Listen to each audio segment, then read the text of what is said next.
And we want to bring that home to fruition for others. There you go. That's my idea of home. That's wonderful. That's my idea of home today. Exactly. I have questions around that. Oh yeah, of course. Well. So for you, what do you think? You can talk about a very current experience of this, or something that really just stands out in your mind of where you've had this real sense of home, that real internal space, and also that kind of from that manifestation to demanifestation between the dark and the light. What is it that maybe in your life that stands out, whether it be a current event or something that happened in the past that really made you understand home in that way? Well, I think that every day our world, at least my world, is full of affirmations and denials of this space, in the sense of, like, if you tune into current events, obviously there's a huge amount of disharmony and ignorance in the world. It doesn't take long or too hard of looking to see it. Often, just yesterday, I was at my place of business in my studio, and I'm walking there and I'm looking at people. And what I see in those people is not harmony. I don't see the harmony. I don't see the wholeness. I don't see the radiance. I see just the opposite. I know they all have that potential, and they're born with it. But the fact is that somehow or other they've never connected with it, and it's caused them aberrational manifestations, not just in their speech, but in their physical bodies, in the way their faces look, in the way their eyes look, and the expressions that where their attention is going is like all about something that is not, it's not harmonious, it's not about wholeness, it's not about radiance. It's about all the aberration and the obscurations that their life contains.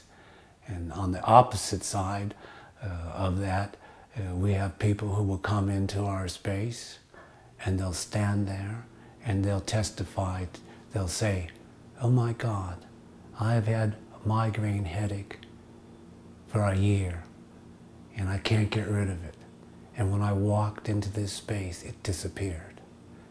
And then I say, "Well, then you better take some of this space home with you," because that's what it's about. And that happens all the time. And, you know, and to me on a personal level, that is about what my partners and my family of people that work with me, that's what it's about. It's creating a space where people can come in and feel a deep inner peace and a balance that just doesn't exist in the world in whole, does not exist. It exists in each one of us, but it doesn't manifest until you create that sacred space and you bring all those parts together in harmony. And then when that happens, people recognize it, if they're at that threshold. But you know, I don't know how many times a day, but it's multiple times a day, people come into all the galleries and they say, "Wow, I feel something here that I like, and this is what I need." And I always say, well, the world needs more peace. The world needs more awakened, compassionate consciousness, so that we can achieve this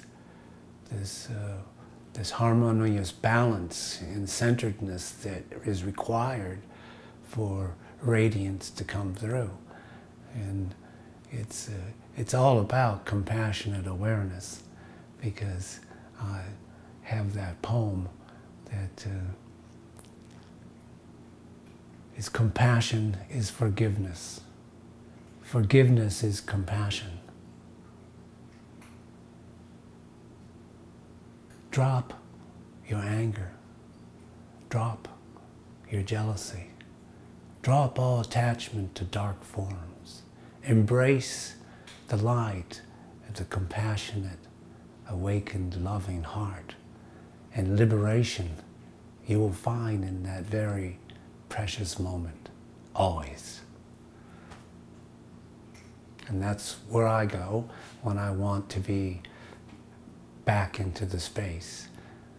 I think about how whoever is in that space who needs compassion and forgiveness has to get it from me, or I immediately start carrying the anger or the jealousy or the darkness, whatever it is that they have brought into the space, and it becomes part of me unless I allow this forgiving, compassionate energy to flow in myself in an aware way and go like, wow, they must really be suffering. And the forms of ignorance that they carry, whatever it is their burden, and they're creating more of it. And so how can you, like, you know, you see a suffering animal and you don't go start beating it with a stick. You allow it to have the space to, and care and compassion and love so that it can, you know, feel like there's something more to its world than whatever it is it's experiencing that is inharmonious with the wholeness of whoever they are.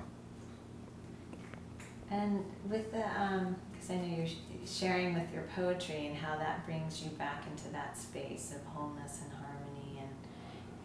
and really that sense of home, as you've described it, is really around that. And so how is it, because I know you're a painter and also create in many other ways. I mean, I can go on and on about you just create. It seems like your whole being is about creating. And what happens with you in that space that brings you back to home when you're creating through poetry or painting or other mediums? Well, I feel a deep inner peace, and time and space kind of like disappear, and I'm just there in this kind of space of the still center where my attention is focused, my meditation is focused, and it's focused on creating beauty. It's focused on creating something that has the energy in it that can be shared with others. And that's the purpose. That's the purpose of our existence, is to bring the forms of harmony and beauty into existence, the sacred spaces, and creating sacred spaces. And in the process of creating it, you're no longer concerned with all the small things that are you, that may be bothering you, that you need to grow and work on. And I've always had that capacity from the time I was very young to go to a space where it was a sacred space and things didn't infringe upon it from the outside. And it's all very natural. It's not something that, it's like when people ask me, how long did it take you to create that painting? Well, it took all the paintings that I did till I'm doing the one I'm working on in order to do the one I'm working on. And creating and definition of that space is the same way.